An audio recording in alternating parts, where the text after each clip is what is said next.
下面这个电路现象难倒了很多业内的师傅。新能源车的充电桩出现了一个奇怪的现象，在汽车充电的时候会有异响，充电桩换了一个又一个还是不好，业主怀疑是电网电路的问题，而来的电工师傅判断是车的问题。那到底是谁的问题呢？在车辆没充电之前，我测量的，大家看一下，电比测量，电路正常，没发现问题。再用指针表测一下零火之间的电压，电压正常，没发现问题。火线与地线之间的电压也正常。再把望远表打到10伏档，来测量一下零线和地线的电压，这个表针没有动静，这属于正常吗？0伏，0伏当然好，测电压没发现异常。这是在汽车没充电的时候是这个样。那就把车开过来，充上电看一下，给车插上充电头，刷卡充电。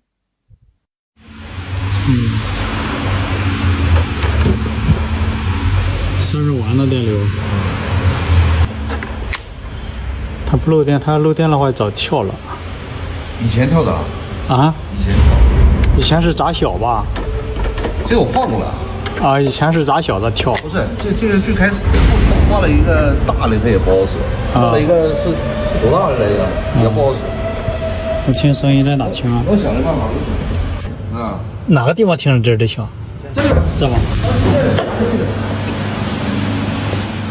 你们叫4S店的给我看看吗？是我上4S店了，4S 店要叫他来，他不来，他没毛病，他来干啥？我听声音。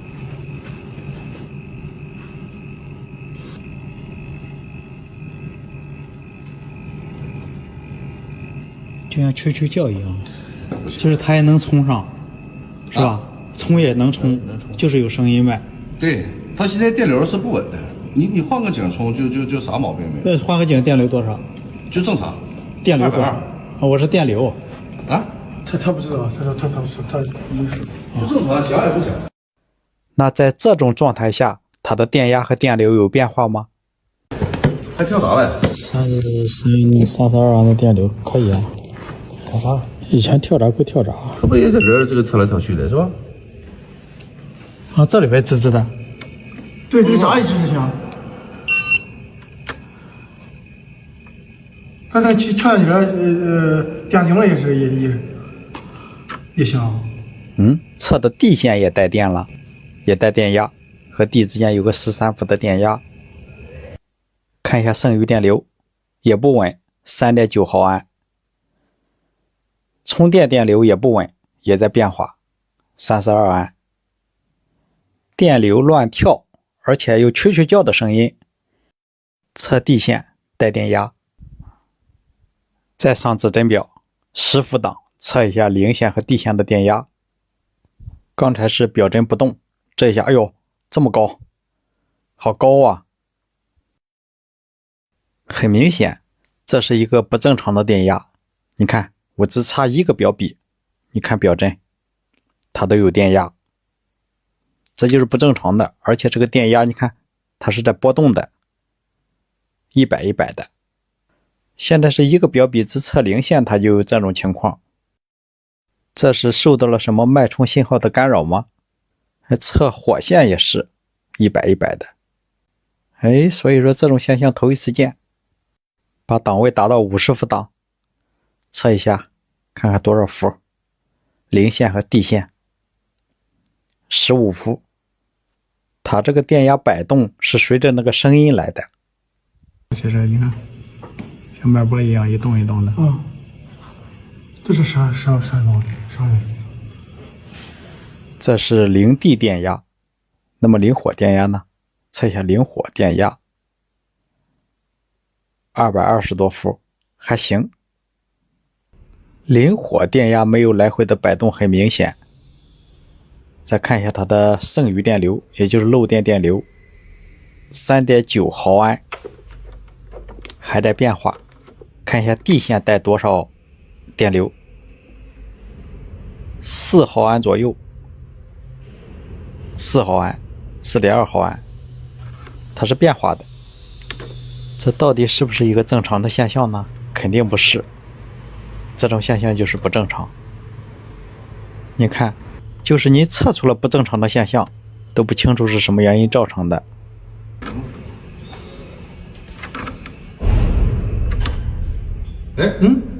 不行，充满了是吧？没有。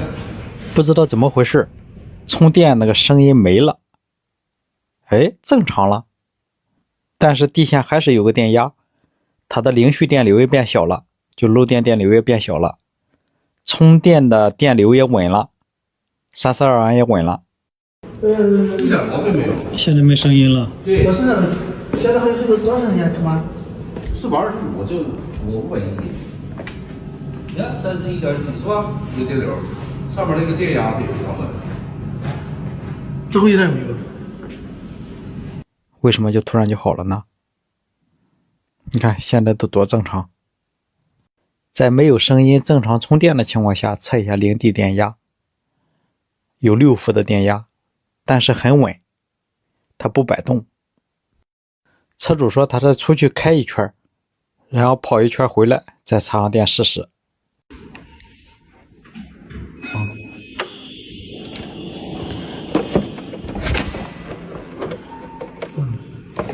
行。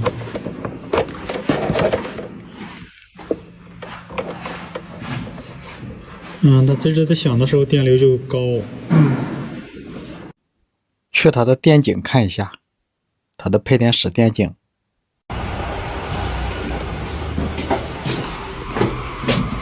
那门一开，我天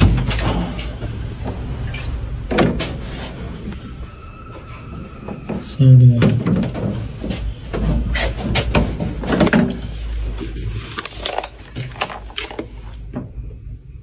也吱吱的响，也行。那个像蛐蛐叫的那个声音，在这个电箱里边都能听到。这个是充电桩专用柜，充电桩的电是从这接出去的，在这个主电柜测一下零地电压，看一下，表针还是摆动的，还是摆。同样在这个位置，用这个钳表能测出4毫安多的漏电电流，还是在变化的，还是不正常。但是在这个位置测的零地电压要比在充电桩那个位置要小，但是都是有摆动，能直观的看到电压的波动现象，这就是指针表的优势。我在想，如果把那个充电桩直接接到这个控制柜里面，会不会好？就是不走那么长的线，直接接在这上面。那好，那就拆过去看一下。接上了，直接接到这个电闸下面，那就直接送电。充电，哎，这也正常了。正常。正常。线一下。现在再测一下零地电压 1.5 伏，没充电之前是0伏，现在是 1.5 伏，还是有影响的，它对电网还是有影响的。刚才在那头测的是15伏来回的摆动，现在是1伏多一点。这就正常了吗？看漏电电流也小，1毫安，而且没有蛐蛐叫的声音。这个电井往充电桩走这个线挺长的，跟这有关系吗？为啥直接接电井就不响了呢？那这个充电桩接别的电井呢？那就接别的电井试一下。就是这些电井不一定是一个变压器，接好以后那就送上电看一下。开充了，这个好，没动。那没动静。这个和那个是一个变压器吗？这个对，一个变压器。这个时候多正常呀。一点声没有。然后电啥都稳，那漏电电流也小。零地都没有电压呀，零地都没有。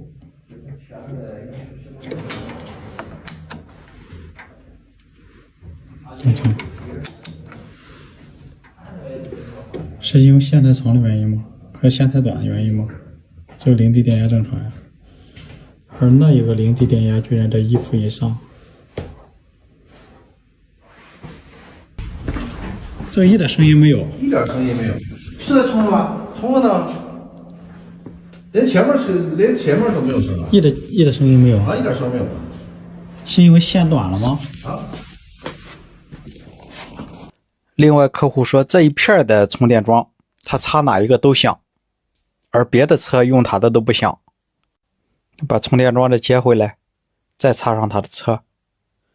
只要他的车一充电有声音，这个表就显示4.几毫安的漏电电流。这个滋滋的声音，车的位置听的声音最大。它这个声音能一直传到总配电室。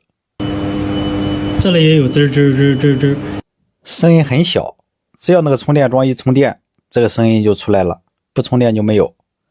然后车的零地电压也很小，很轻微，但是不充电是没有的。因为我个人觉得在变压器这个位置，零地是连在一起的，不应该有电压。那这种情况是不是它的地线串入了一个异常的信号？你比如高频，还有其他的。我才疏学浅，这种现象我解释不了，但是我遇到过。还有就是再看一下，用另外一台新能源车用这个充电桩充电，看一下充电时的电流也是30多安，但是电流很稳。再看一下地线电流 2.1 毫安。再看这个时候的零地电压是多少，7伏，但是这个很稳，它没有出现表针摆动的现象。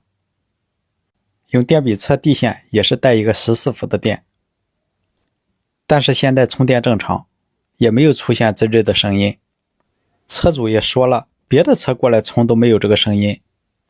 再去它这个电井看一下。现在我满脑子想的就是充电桩充电，它会影响到零地电压。这种情况以前没太注意过。在总闸这个位置测一下零线和地线的电压 1.5 伏，不充电是0伏，一充电 1.5 伏。再看一种现象，就是它的车在充电的时候，零地电压变得很高，变得10几伏，而且表针不稳，在摆动，随着那个声音在摆动。指针表测出这种现象，那数值表测出来会怎么样呢？再用数值表测一下零线和地线的电压，表上显示4伏左右。数值表测不出来，有可能是它不吃这种信号。就这种情况把车主给愁坏了。他以前换过比亚迪的，又换过公牛的，还换过其他的，都不行。他去外边的公共充电桩没问题，别的车过来上他这个充电桩充也没问题。正常充电 1.3 毫安的漏电电流，正常的充电电流也很稳，它不会来回的变动很大。你说这是哪里的问题呢？我个人分析和车有关系，和过来的电源线太长也有关系。还请大家在评论区多多指点。好了，如果以后有新的进展，我会及时给大家更新。感谢您的观看。55千瓦的电机，转着转着自己就停了。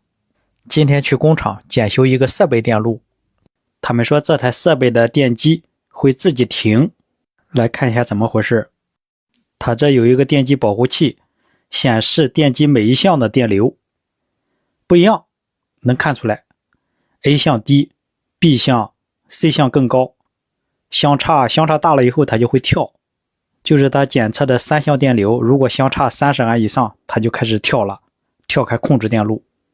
现在看相差有20安左右。3项电流不平衡，是这个东西有问题吗？就这样它电机还正常运行。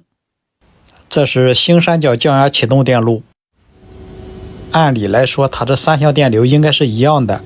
上前表来测一下，看一下每一项的电流是多少。这2项之间差的有点多，差10多安，但是这个电流始终是变化的。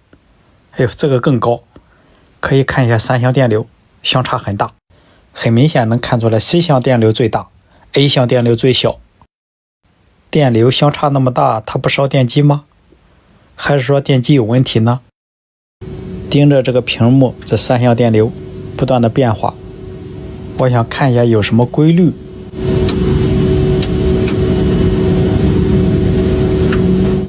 它没什么规律，乱跳。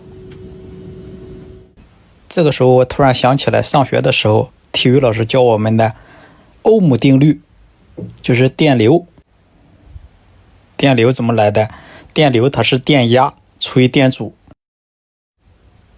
所以电流的大小跟电压有关系，跟电阻也有关系。电阻就是电机。要这样看，这个电流不断的上下变化，不稳定，它和电机负载有关系吗？电机拉的东西一会重一会轻，所以说电流也会变化。再就是电压，电压如果不稳，一会高一会低，也会造成电流的变化。再回到现场，理论上是这样，但是实际情况呢？怎么来找这个原因呢？先测电压。电压他们找电工测了很多次，都说电压不高，确实不高。它的两之间 AB 项 BC 项电压有差别，但是差别不大。电压有点不稳，但是波动不大。这台设备的电机电流不稳，那其他的设备呢？它这有一个粉碎机正在干活，打开它的控制柜，还是用铅笔去掐电机的3项电流，看一下电流差别大不大，也挺大的，相差8安左右。所以我感觉这个时候不能怀疑是电机的问题了。如果一个有问题，不能全都有问题啊。另外再去看一下它的主线，他们怀疑是电路漏电，是不是这路电缆线 A 项有漏电的地方导致电压低呢？可以掐一下这个电缆线，看有没有漏电电流。有，还真有，才10几毫安，而且是变化的，这说明它这个设备多多少少是有漏电的，但这个漏电电流很小，可以忽略不计。下面再看一下它整个车间的用电电流多少。这一根电缆300安左右，还在不断的变化，不稳。再看这一项，看电流相差多大，这就说明它每一项电带的电器不一样，功率不一样，所以它的电压、电流都不一样。那它的电流为什么变化这么大呢？那也就是说，有的负载突然用电，突然不用电，突然用电大，突然用电小。那什么负载会这样呢？这个粉碎机会影响电流，就是往里填料的时候，它的电流会变大，空转的时候电流会变小。另外你看这台设备，它不但有电机，它还有加热电路，就是加热片很多。它这个温空表到了温度之后，它就不加热了，但是它会时不时的加热一下。你看，在电机转的同时，它的加热管也在通电断电。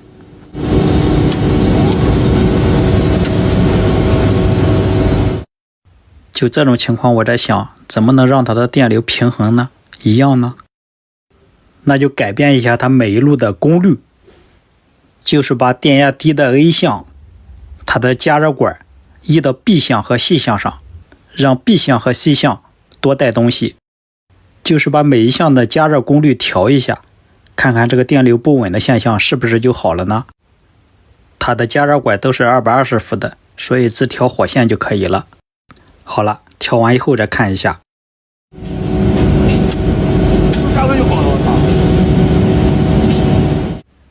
这个时候再看这个电流，平衡了很多，变化没那么大了。其实我感觉它这种现象的根本原因是因为电压低，用电量大，加热管电机多，都在用电，都在抢电，都不够用。再往上找，那就是变压器，变压器小了，那就在变压器这个位置测量一下电压。在这个地方测的电压都不高，370多伏，380，正常应该400伏左右。用电量大，电压低，所以我认为造成电流不平衡的原因就是电压低。对于电机电流不平衡的现象，大家怎么看呢？欢迎大家在评论区多多指点。好啦，感谢您的观看，喜欢我视频的师傅请点个关注，点个赞。去给粉丝修一个电路，说是关灯的状态下灯依然在亮，去看一下什么原因。新房子还没入住，结果出现了关灯以后灯还亮的现象。晚上不开灯就是这样，就这么亮。上去看一下。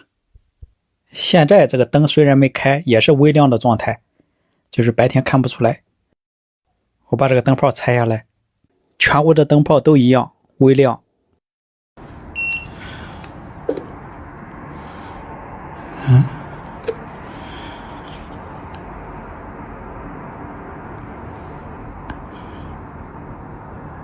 是空的火线呀，你开一下灯我看看。去哪？打开了吗？啊，没动静。啊，打开了。打开有电，电正常呀。关了呢？现在关了。关了它还有个感应电呢。所以说这个灯会微亮啊，这什么原因呢？这是？我以为是控零了呢，不是控零了。它不是控零了。而且所有屋的灯好像都是这样。所有屋的灯都是微亮的，晚上。少见。这个当时我觉得是最亮的一个，然后我就这几个灯泡都是同一个品牌吗？对，同一个品牌，就是装修他自己给装上的。放不掉了吗？对，装修带的吧？对，这些都是装修带的啊。对，就是简装带这么个灯，他们开发商自己装的。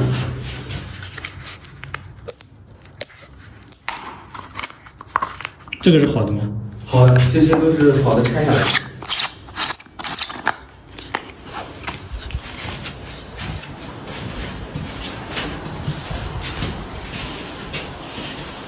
我遇到过一次这样的现象，是灯泡不好造成的。当时也是，它怎么测都不好，就是换了一个灯泡好了。哦，哎，现在是有电是吧？有电。你关了？哎，啊，关了以后，关的状态，关的状态是微亮，微亮，就这个微亮怎么弄啊？关了以后，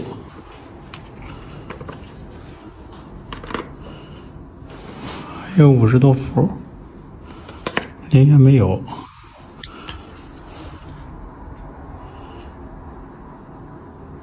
感应电放不掉吗？他们之间应该放掉的呀，这感应电。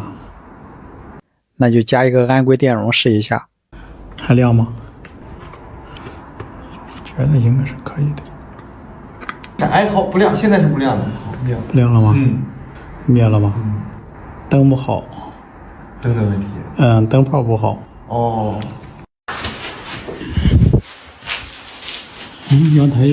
阳台这个应该和它不一样了。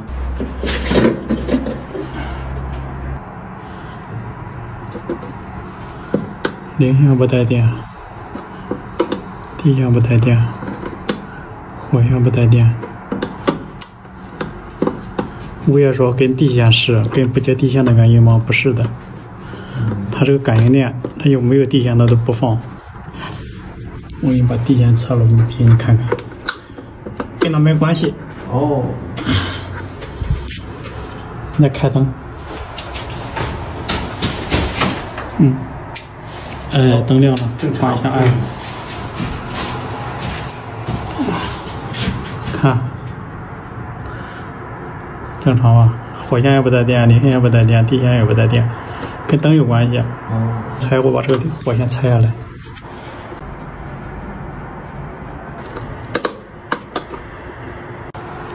然后它就带了，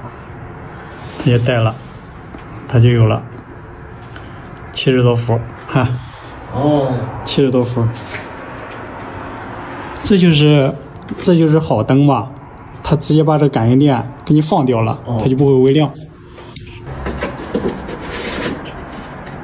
好了，这就放心了。哎，它不是电的问题。那我就放心了。好了，这个灯泡微亮的原因就找到了，就是灯泡的原因。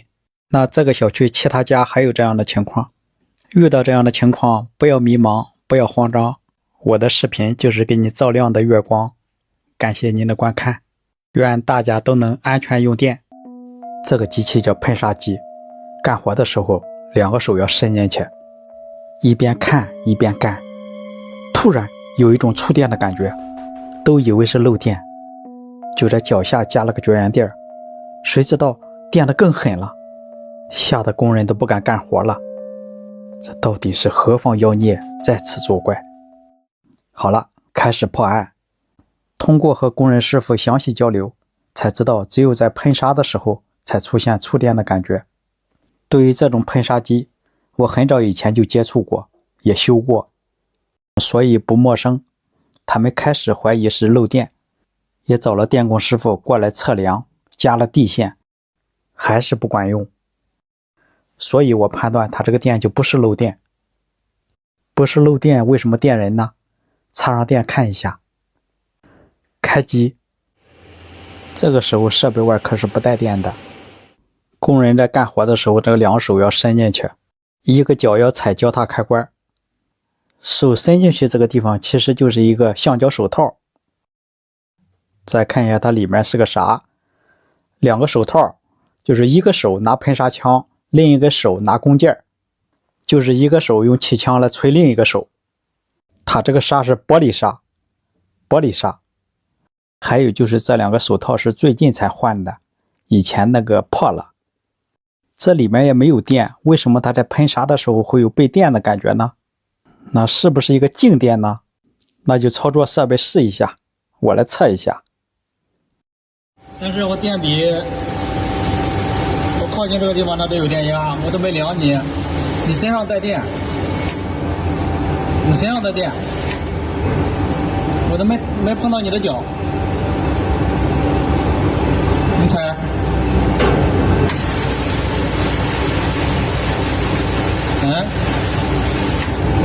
你身上有电。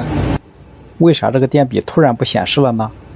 是不是这个电已经传到我身上来了？你踩喷，这没了，是不是没杀了吗？哎呦我，有，在刚刚电笔碰设备的瞬间，我被电扎了一下。这个设备外壳是接地的，为什么这个静电对地放不掉呢？而我认为这就是个静电，但是他们认为是漏电。你现在踩它都没有感应电，没有静电，你踩一下，你踩，你手只要不伸进去，手不伸进去都没有，只要是手不伸进去都没事。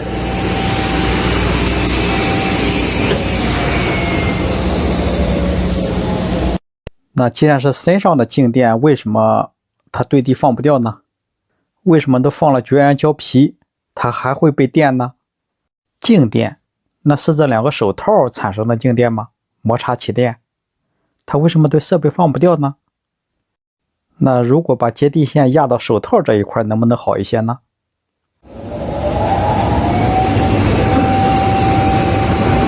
还有那个感觉吗？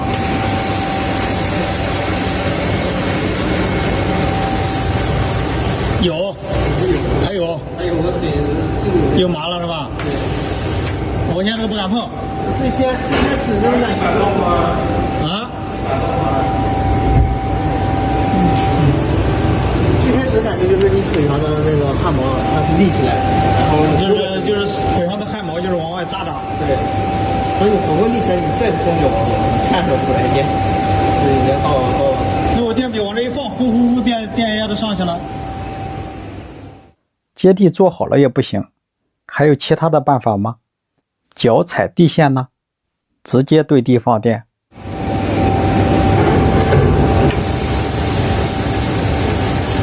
还有80多伏， 80度。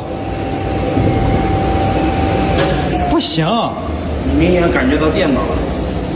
有电的感觉吗？有。不行，它就是放不掉。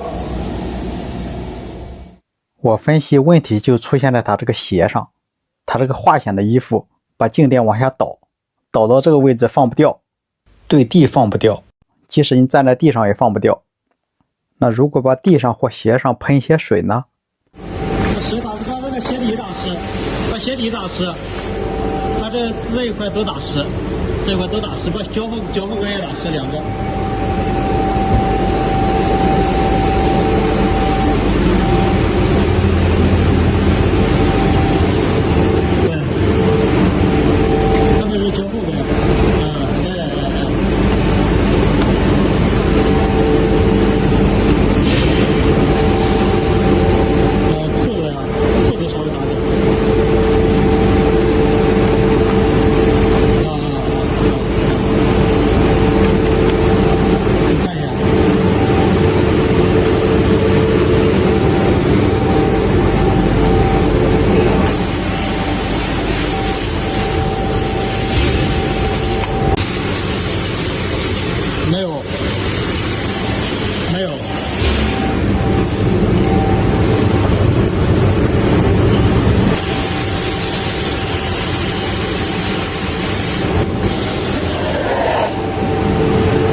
最后想到的办法就是用一个喷壶，每次干活之前把鞋喷一喷，这个静电就能对地放掉，然后这个问题就解决了。另外，产生静电跟这个橡胶手套有关系吗？还请大家在评论区多多指点。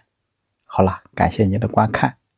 大家好，上一个视频那个设备静电电人的那个案例，大家在评论区给了我很多建议和意见啊，我看了，非常感谢大家的指点。然后就是大家说那个静电环好不好用？好用，因为现场没有静电环，我们去现场处理，我都不知道是静电的原因产生的，所以说没有准备静电环。但是在现场我们用这个地线、铜线绑在了脚腕上，模拟那个静电环，或者是绑在手腕上，然后再去干活，这样这个静电就小了，就没什么感觉了。再就是这个小喷壶喷水，在喷砂之前往地上喷一喷，这个也可以，但是车间要求就是地面要干燥，尽量不要喷水。还有就是他换这一个手套啊，是有的防静电，有的不防静电，跟这个有没有关系？有的师傅说有关系，也有师傅说是喷头喷砂的时候产生静电，把那个喷头做一个接地就好了。那是这个原因吗？那就做一下试试。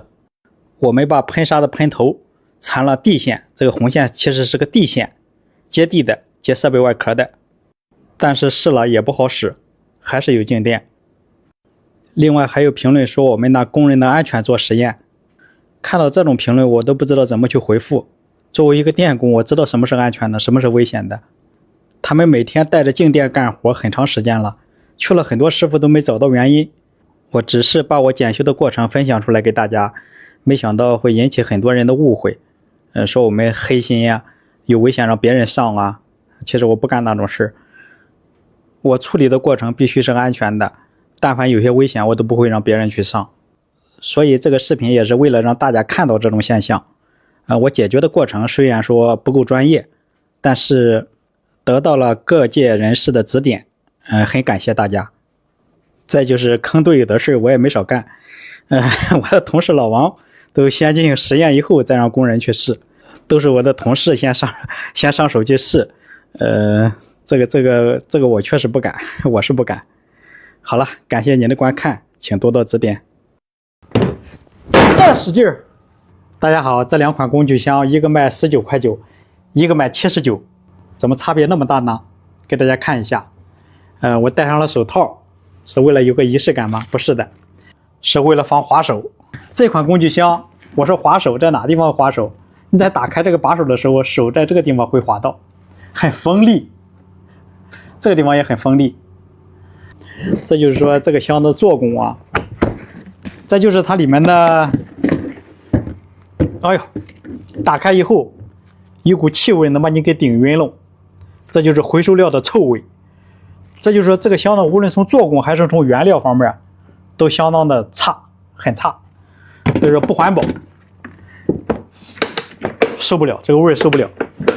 这就是一些劣质的工具箱。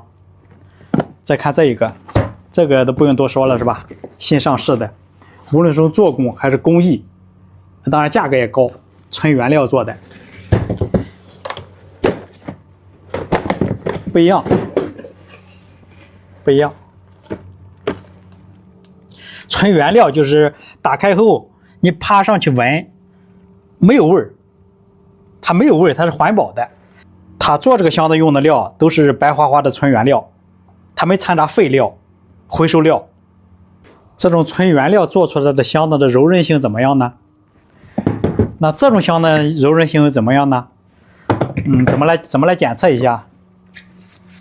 敲一下，看看能不能把它敲碎喽。一个一个试。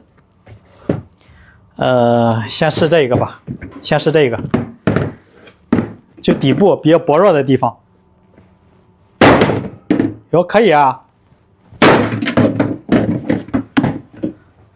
我还以为真可以的，很脆，没什么柔韧性，一下一个窟窿。再试一下这个，这样行吗？都是敲，大家看好了啊！刚才我是轻轻的一敲没事，再使劲儿，再使劲儿，再使劲儿，再使劲儿，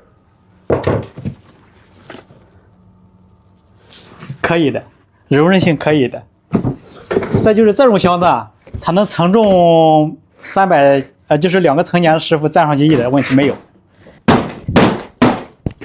总有师傅说你为什么不带一些19.9块的箱子、9.9块的箱子给我们放福利？我说这些箱子你拿到手之后直接，对吧？除了价格便宜，其他都不行。所以说我给大家还是推荐我用的这一款箱子，大家可以买到手看一看，用一用。好了，感谢您的观看。这款箱子我放到了左下角小黄车，需要的师傅你去了解一下。